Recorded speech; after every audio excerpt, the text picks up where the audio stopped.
Hey everyone, I am Nick. And I'm Russ. And if you're looking for a podcast about current events that's well-informed, highly educated, and safe to share with your whole family, that's not us. Nope, it's not. But here at the Nick and Russ Don't Know Anything podcast, we have an opinion about everything and don't mind sharing it. That we do. New episodes every Wednesday and Saturday. Check us out at nickandruss.com. And find us on Apple, Spotify, iHeartRadio, and many more, including YouTube. Thank you, and I love you all. Mwah!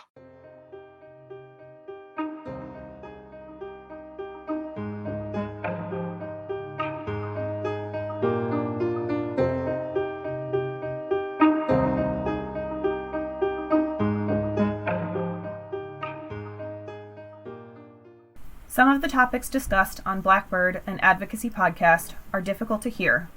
Listener discretion is advised. Hello, everyone. Welcome to episode 20. We finally made it. Oh, yeah. Whoa, hey, that's right. This is 20 now. This is 20. Oh, nice round number. Right? It's cool. It's exciting. I'm excited. Yay, Can 20. you hear it? Yay, 20. No, that's cool, though. It's a lot. Yes. Yeah, I'm excited about it. It's a lot of effort. A lot has gone into this. Yes. And today's episode is part 2 of the LaVena Johnson story. So it's, kind of a major episode to be doing for 20. And a lot more is going to be coming out to let you guys know or make a decision on your own whether or not you believe this was a suicide. If you haven't listened to episode 19, which was part 1, which was last week's episode, please do that first because we talked about a lot of evidence leading up to the point that we are right now. So we'll just get into it. Let's get into it. Sweet. All right. So we told you last week that in 2005, LaVena Johnson was found dead of what the Army medical examiner said was suicide via intraoral gunshot wound to the head. So that means that she put a gun inside her mouth and shot. We looked at evidence, photos, did not see any evidence that indeed happened. It was claimed that she used her M16 to do that, and we discussed a lot of different reasons why we do not believe that was indeed what happened to her. So now we get into more. So a commander who gave a statement in this investigative report said that he was supposed to see LaVena the night before she was found in the tent to prepare for an upcoming physical fitness test, but she failed to show up. He said this was completely out of character for her, so when he went to check on her at her room, he knocked on the door and there was no answer. So now she was found at approximately 1:30 a.m. on July 19th, and the commander was supposed to see her around 8 p.m. the night before and went to her room around 9:15 p.m. So she was already missing the night before. The witness who says he heard the gunshot and saw her was around this 1:30 a.m. time. So what happened between that 8 p.m. and the time she was found? Mm-hmm. We don't know. Right. So that's another piece that is completely just gone from this entire timeline. Which, that timeline is incredibly important to this case. What was she doing in that time frame? Was she with somebody? Was she alone? Was she crying? Was she seen to be upset? We don't know any of this. But that's important information to know leading up to a potential suicide. What was she doing in the hours prior? So why was she missing at 8 o'clock? Yeah, I mean, it speaks to her state of mind, which is obviously super important in this case because, as we said last week, she seemed to be of completely sound mind. And so to go from that to committing suicide, there has to be a major mental state change. Correct. Yeah. So it's incredibly important to know the hours leading up to a murder, suicide, anything. Yeah. Because that's really like the crux of it, of what's going on in someone's head at that time. Why did this happen? These pieces of information are not even the most damning evidence that this was not a suicide. According to LaVena's autopsy report, there were signs of possible foul play found on LaVena's body. And this is where the real investigation by LaVena's father begins. Seeing his daughter battered and bruised was not what he expected at the funeral home. And this is why we are covering this story. LaVena was said to have committed suicide, but overwhelming evidence points in a completely different direction. According to LaVena's autopsy report, she had a broken nose, a black eye, loose teeth, corrosive burns on her genitals, and what many believe to be a gunshot wound inconsistent with suicide. Holy crap. That's a lot. That's a completely different story. Yes. And many also believe that the burns to her genitals were made to cover DNA evidence from a possible sexual assault. Her father believes the report substantiates that LaVena was raped, beaten, shot, set on fire, and dumped in the tent. Wow. That's a completely different story now. Holy crap. Yeah.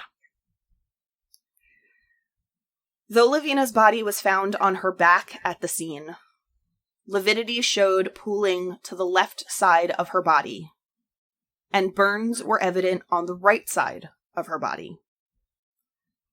Her nose appeared to be broken and pushed inward towards the left, and there was an imprint above her left eye that appeared to be that of a bullet, which the medical examiner described as an exit wound. She was also found to have had bite marks on her body, scratches to her torso, as well as a broken neck. Holy frickin' crap. However, according to attorney Donald Watkins, none of this was reported in the military autopsy report, but was evident in photographs and x-rays from a post-exhumation autopsy. Jeez. So in 2007, her father ordered to get her exhumed and to have another autopsy performed. Right. Because he does not believe anything that the military was telling him. Jeez. And all of this was found out then. That's crazy. Her neck was broken, so clearly she's not going to perform this crazy circus act. What do you call it? Contortion. Clearly she's not going to perform this crazy contortionist act with her M16 to shoot herself if her freaking neck is broken. And they found this impression over her left eye that the original medical examiner claimed was an exit wound. Now, if she's exactly, Dan's face right now is exactly what I'm about to say. If she's shooting in her mouth, there is no way that trajectory of that bullet is coming out the front of her face. Some kind of magic bullet. Right. That's coming out the back of her face, her head, or the back of her head, or the top of her head. Right. That is not coming out over her eye. And there's no possibility of deflection, because the vast majority of the inside of your head is soft tissue. Correct. And even if this bullet somehow hits your skull and bounces around, which it's not going to. I mean, a full power issue M16 is like... It's going to blast your head off. It's well over 2,000 feet per second of muzzle velocity. It's not deflecting. It's going straight out. Right. So that's literally impossible, like, as per physics. So, as mentioned, she was covered in bruises and burns. But what did you notice about that crime scene photo of her? There were no bruises or burns. She was fully clothed. Oh, good point. She was fully clothed. Did you see any burn marks on her clothing? No. how did she sustain these bruises? How did she sustain these burns? Well, how did she sustain the burns, for sure? And then have clothing on her? Right. Did someone burn her and then dress her? I guess so, in their mind. That's like, hey, that covers it up. Like, I don't know how you could be so stupid. Was she naked at the time that she was found? Well, yeah. And the cover-up is partly that the military came in before they took the crime scene photos and clothed her. Oh, yeah, no, I get it. I get what you're getting at. Right. But, like, you know, it's funny because I want to say, like, how could you be so dumb as to think that you're going to cover all this stuff up physically? Like, oh, no one will see it if I just kick it under the rug. But apparently it worked because the official investigation somehow determined that was a suicide. That's ridiculous. That's crazy. And her father believes that they poured lye in her vagina. Right. To cover possible DNA evidence. Right. So she was potentially sexually assaulted. Well, yeah, I mean, there's no real reason. I mean, unless you're just torturing someone. There's no real reason that you would do that otherwise. Right. Which is why we're covering this. Jeez, dude, that's fucking crazy. So she very well could have been sexually assaulted by someone high up, possibly in her command, we don't know. Right. And then maybe was going to Oh, well, obviously. And this they is had the to kind eliminate of thing you her. just shrug off. Right. Holy crap, man. Yeah. Wow. Yeah.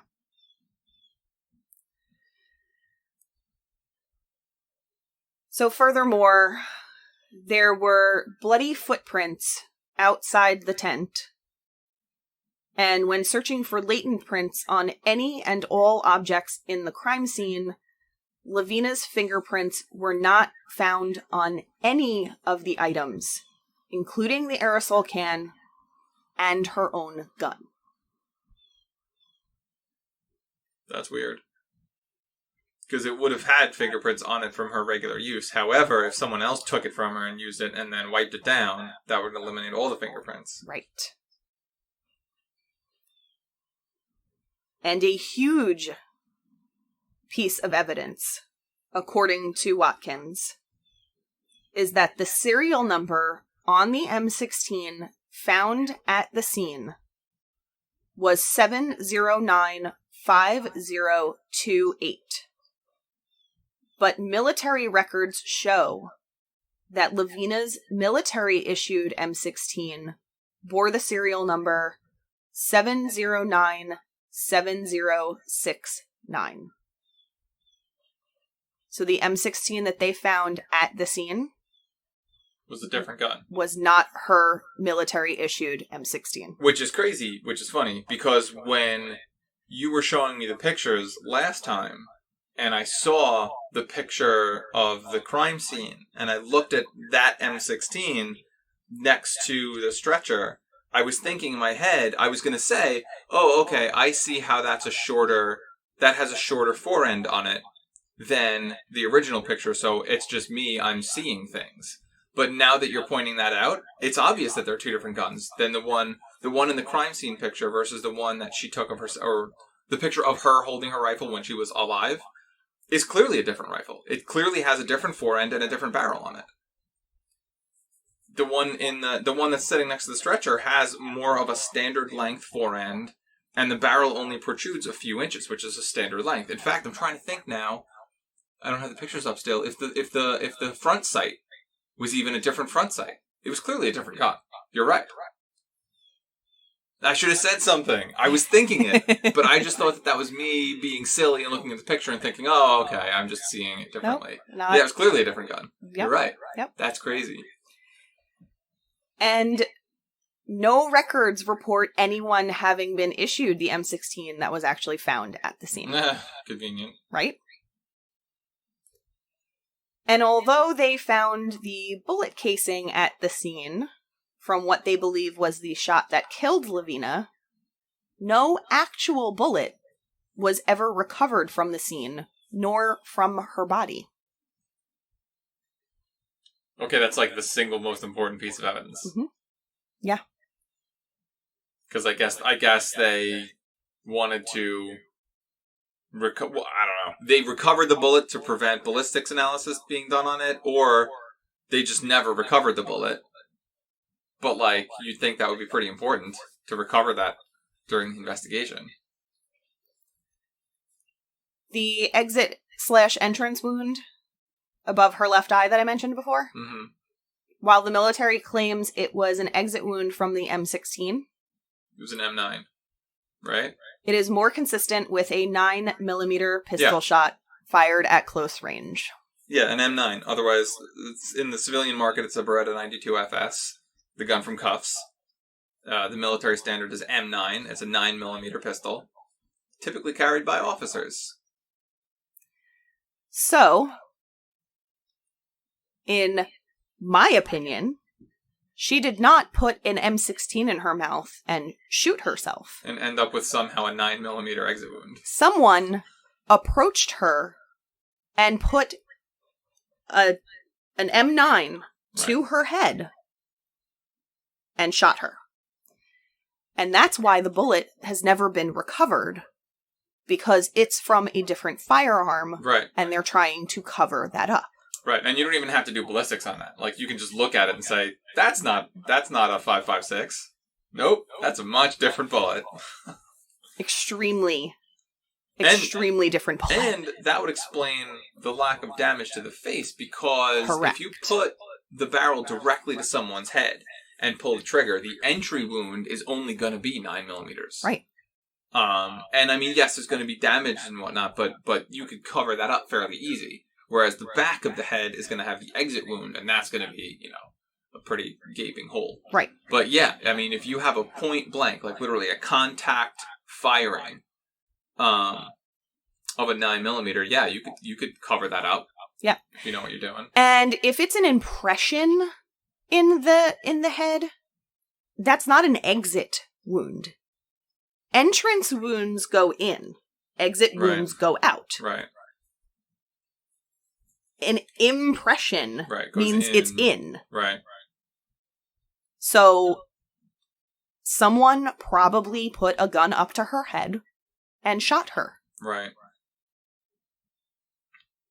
And everything that we see in this crime scene photo is not real.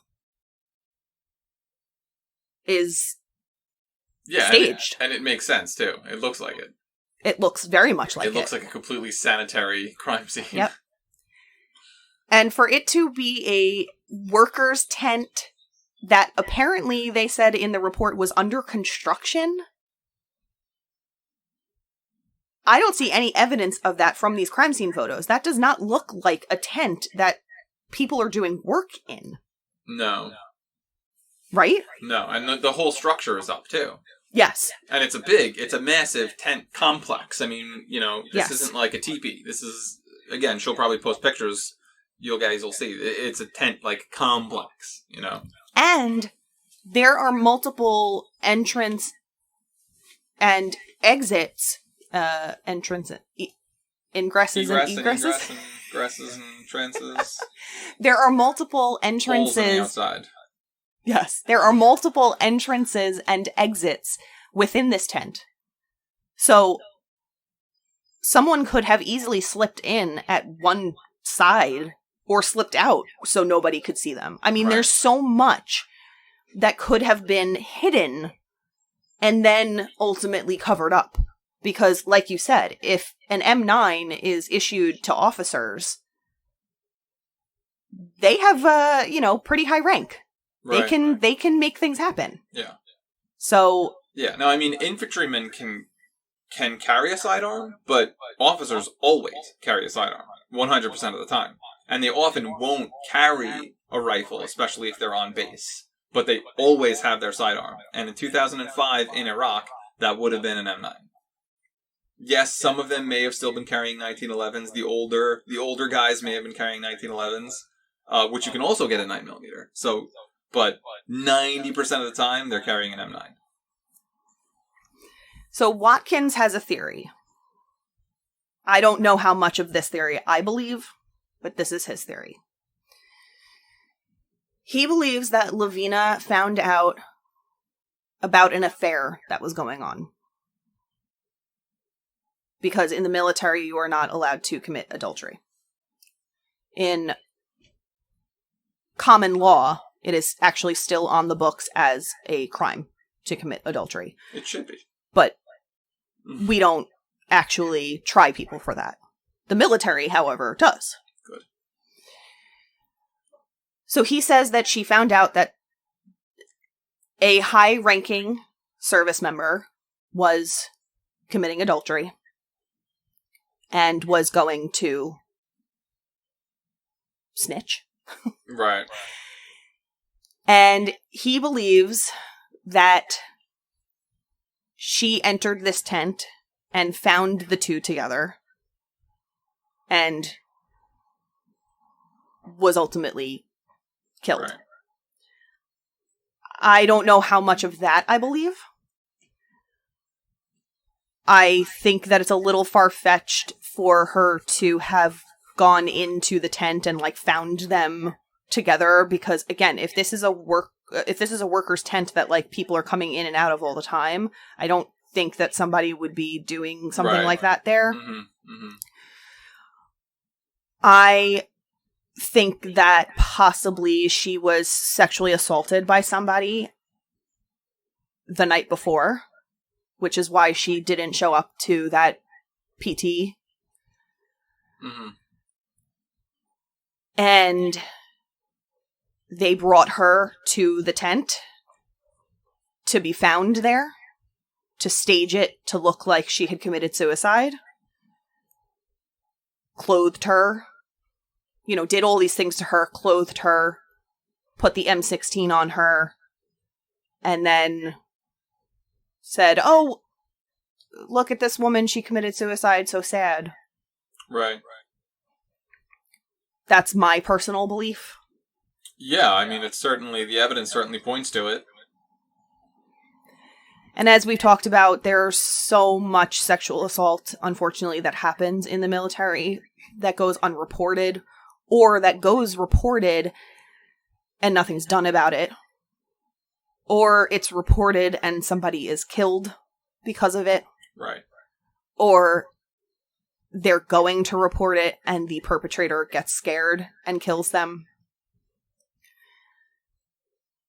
Right, so, especially at this time, 2005. Yes. You could get away with a lot of crap back then. Yes. So, it's not so crazy to think that she was sexually assaulted by someone of a higher rank. And that person was either worried that she was going to tell, or that she already was reporting it. I believe that they probably, like I said before, sexually assaulted her that night. And right after, killed her. Would make sense. The evidence clearly lines up with that. Because if they burned her genitals to cover DNA evidence, that wouldn't have been something that would have been done days after, because that evidence would be gone within 72 hours. Yep. So it had to have been something that happened more recent to her death. And I don't know when the last time was that she was seen. I didn't see that in the witness statements. So that's, again, another piece of information that I would want to know. When was she last seen, and why was she missing between 8 p.m. and the time she was found the next morning? There's a lot in this investigation report that was not looked at. They also found a footprint. They took an impression of it, and I couldn't find anything that came of that. I don't know if they even did any sort of analysis on it. Like I said, there were bloody footprints outside the tent. I don't know what they did with that. I didn't even see photos of that.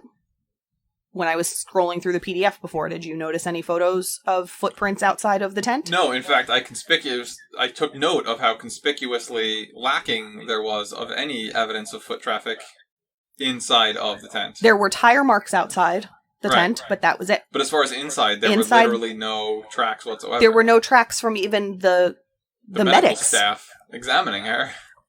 Yeah. There's like a box of gloves, and that's it. And And the it's- gurney. And the gurney, Yeah. I know. And like the box of gloves is full, and it doesn't look mangled, like as if there was, when you're coming to the scene of trauma and the back of someone's head is Exploded. blown off and you're gonna rush. So that box is gonna appear mangled. You're gonna have ripped the gloves out of it. Even when I'm not in a rush with my gloves, the box is mangled. Yeah. Like that was literally like someone just went to like the supply cabinet and just grabbed a pristine box of gloves and set it next to her foot. Like, Yeah. hey, look, there. Right. And the gurney wasn't used at all. No, they hadn't put her on the gurney yet. Why was her arm still across her face? Why was her arm across her face? And I'm going to speculate that it was to show no evidence that she did not have a gunshot wound in her mouth. Right. Or to show that she had the broken nose.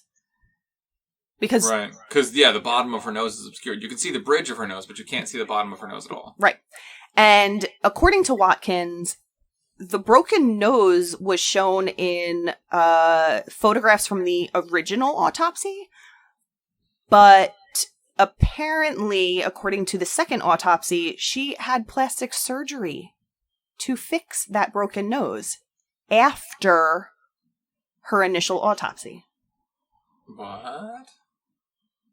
Her nose was fixed after the autopsy? Another potential cover-up. What? Has that ever happened? I have not seen that happen. I mean, I get, like, that I get it that, like, the morticians for just regular deaths will, like, do some makeup and stuff to Yes. make the body appear whatever. But, like, have you ever heard of plastic surgery being done to a nose? Nope. Never. Like, I mean, in the case that, there's like a massive trauma from a gunshot, like somebody does commit suicide with some kind of firearm, there's usually just a closed casket, and they don't do anything Correct. to pretty up the body. Correct. So why did they do plastic surgery to fix the nose? That's weird. Yeah. That's just weird. I mean, if any of you are morticians, let us know down in the comments, but that sounds weird to me. It sounds very strange. But again, I think that it was just to cover up the fact that she had a broken nose. Right. Because again, if you're shooting yourself in the mouth, That's not going to break your nose. it's not going to break your nose.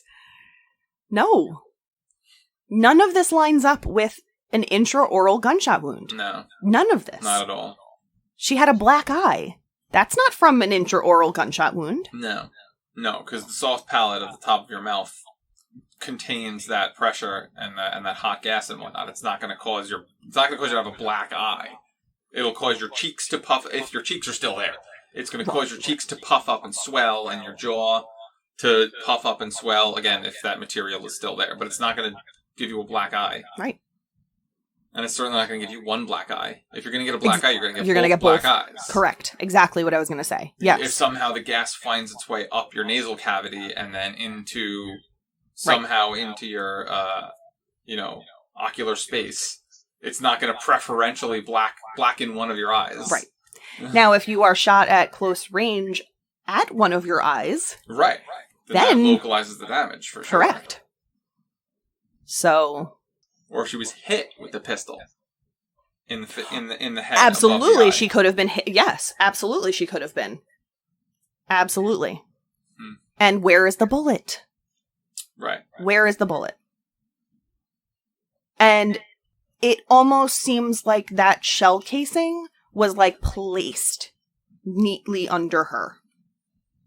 Because again, She didn't do this standing up. So there's no way that she fell under the shell casing. onto the shell casing. And furthermore, an M16 ejects its shell casing several feet away Right. when it fires. It's not just So gonna like even full, yeah. Even if she was lying down and discharged this M16, it's not going to land under her. Like, even if she was standing and somehow did it, that shell casing is going to fly across the tent.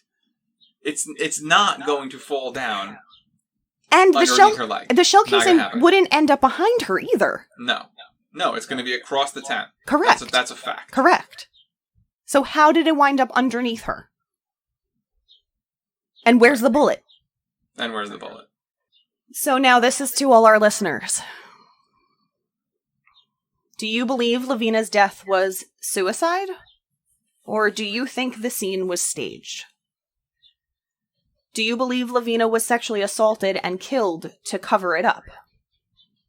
Do you think something else may have happened inside that tent? Do you think LaVena was killed elsewhere and placed inside the tent? We want to know your thoughts about this case. Because we have many thoughts. A lot of people have many thoughts. And if you truly believe that this was a suicide, then you need to raise hell to get justice served for LaVena and for her family. So, do you have any final words? I have different final words this time than last time. Last time I was really on the fence about what I think happened there. But this time I think that is an awful dump truck's worth of evidence to the contrary. I mean, the thing with the corrosive materials on her genitalia, like, what? Where the does that come from? Her nose was broken, her neck was broken. What the heck? Yeah, that is absolutely 100% shady business. She was attacked without a doubt. Even if you say, oh, well, she's a soldier, you know, you get bumps and bruises, you wrestle around with your soldiers, you know, your buddies, whatever, you're not going to get a broken neck. You're not going to walk around with a broken neck. You know, like, what the frig, man? And then, yeah, the other stuff about her genitals, like, no, there was something was going on. 100%. Do you have a theory? I think your theory is about as close as it gets. That she had been sexually assaulted? Yeah, because possibly the evening before? Even if she caught someone in the middle of an affair, like, so she catches a guy and a girl, we assume, at this point, because it's the military and it's 2005. So somehow, like, it just doesn't line up. It just doesn't line up. I agree. I think you're right. I absolutely think you're right. I mean, and then, like, her body was burned. Yes. And then she had clothes put on top of the burns. Yes. That's literally a cover-up. Like, when you want to cover something up, you put a cover over it. Literally, yes. Yeah, 100%. I think your theory is accurate. It had to be sex, because even if it wasn't a sexual assault, they just wanted to, hey, let's kill this girl because we're pieces of crap. Right. Why would they put lye on her genitals? Exactly. Like I said, unless that was meant purely to be like a torture thing, but I mean, in all of the stories that you hear about American soldiers from back then doing horrible things, that's never one of the ones that I've heard. Right. You know, they've cut people. Mm-hmm. You know, they've beaten people. Mm-hmm. They've waterboarded people. They've done things to their eyes. There was the Guantanamo Bay. Fingers. All the crap that happened in Guantanamo. Mm-hmm. Never were they pouring lye on women's genitals. So there's only, yeah, the fact that there was lye on her genitals, like that's got to be a cover up for sexual assault. It's got to be. I agree. Yeah, fact. This was not suicide. That's step one. We know this. We know that she did not kill herself from the injuries that she had. That's a fact. It's just a question of whether or not it was a sexual assault. But I'm thinking it probably was. There's no history, even in military misdeeds from the time, of that being done to people. Right. So this had to be done as a cover-up. Yeah. So 100% was a homicide. 85% it was a sexual assault. Yeah. All right. I can stand by that. That sucks. I can't believe how any human can do that, especially someone who has dedicated themselves to protecting others. I know. Like, what the... And that's literally what this entire month's worth of episodes is about, is the fact that these service members put their lives on the line to save the freedoms and the lives of others, yet they can be so animalistic towards each other. Right. I don't understand. I don't get it. Especially with how much during boot camp they drill into you doing the right thing. Now, obviously, there's the whole Full Metal Jacket effect, where people will say that they cause these people's minds to break because they drill them so hard. Right. But, you know, I don't know.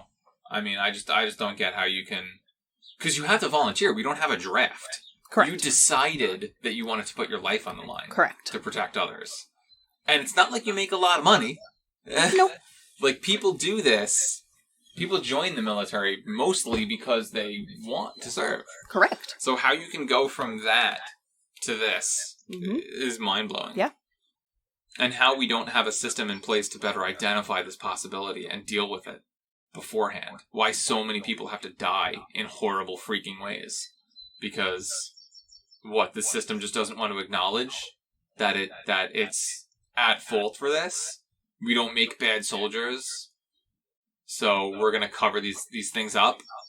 But what about suicide? I mean, if you're claiming that somebody committed suicide because they couldn't handle the pressures of the military, right? Then how did you not identify that? Exactly. Then you're just as to blame. Just as guilty, absolutely. I mean, right. To say that you couldn't help them, we have mental health organizations within the military, but from what I've heard, they do not help. Right. They do not help. No, because they don't acknowledge the problem. Right. I mean, we're just at the point where they're acknowledging PTSD. Exactly. And it's been 5,000 years since people have been killing one another with weapons, and we're just now getting to the point of like, oh, hey, maybe that messes with your head. Right. Right. So, we want to know your thoughts. Yeah. Let us know what you think. Let us know what you think about this case. Let us know if you think it's 185 or if it's 195. Because it's definitely 100. That's for sure. There's no question. But yeah, let us know. Yeah. And I want to hear like Dan's opinion changed from last episode to this episode. So we want to know well, you started this episode with literally a bombshell. I know. So you're welcome. So yeah, we want to know if your mind's changed from the evidence that we presented in episode 19 versus what we presented in episode 20, or if you felt from the beginning that this was potentially a cover-up. Or if you still believe that it's suicide and this is all just a conspiracy. Right. That's a valid opinion as well. I'm not on that side. Everybody's entitled to their opinion. Everyone's entitled to their opinion, absolutely. And we want to know your opinions. So head over to our Instagram at Blackbird Advocacy and let us know what you think. And once this is up on our YouTube channel, you can also leave it in the comments there of what you believe is really going on here. And as always, the resources for this episode will be in the show notes. So that investigative report from the crime scene itself will be put into the show notes. So you guys can take a look at the photos yourself. You can see everything that we talked about, the bench and the tent and all the photos of the aerosol can and just, all the crime scene photos.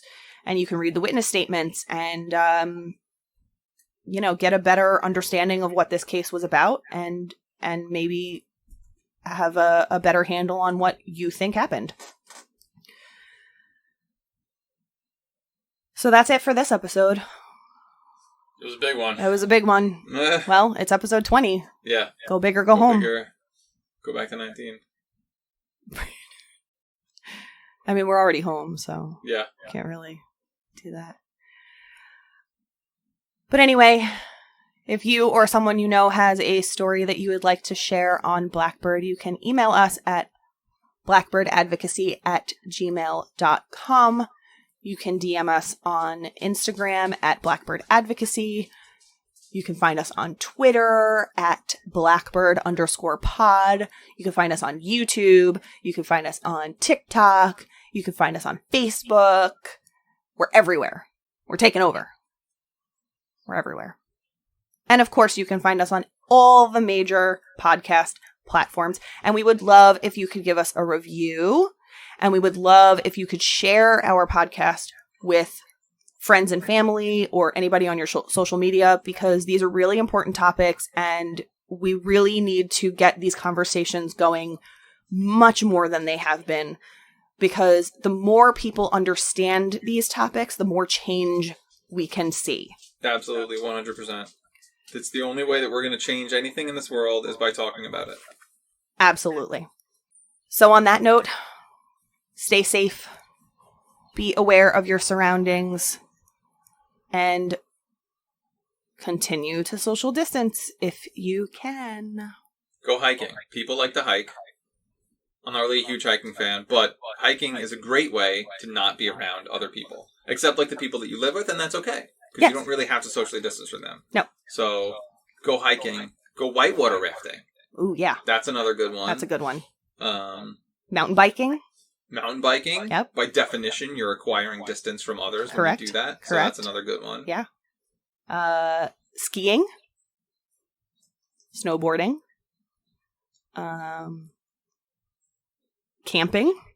Just in general. Camping's a good one. Just out in the wilderness. There's 100,046.5 things that you can do. Don't crowd into like a bar. Don't go to the bar. Drink at home. It's cheaper. It's so much cheaper. And if you are going to a house party, remain 6 feet away and wear your mask. And don't touch a lot of things.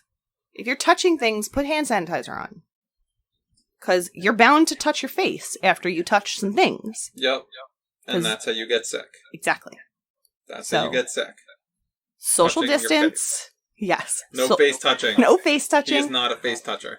Social distance. Wash your hands. Wear your mask. Stay at home as much as you can. And hopefully this pandemic will end soon. For all the people who are not wearing masks, you, and I'm calling you out, I don't care. You are the reason this is continuing. And you are the reason that businesses cannot open. And you are the reason that people are dying. And I don't care that you're going to say, oh, she's blaming me because it's true. Wear a mask. Yeah. It's a little inconvenience to save lives. Wear a mask. Yeah, it's been 8 months. That's enough. That's enough. Yeah. I don't want to go into 2021 with this continuing. Wear a mask. Okay, thanks, guys.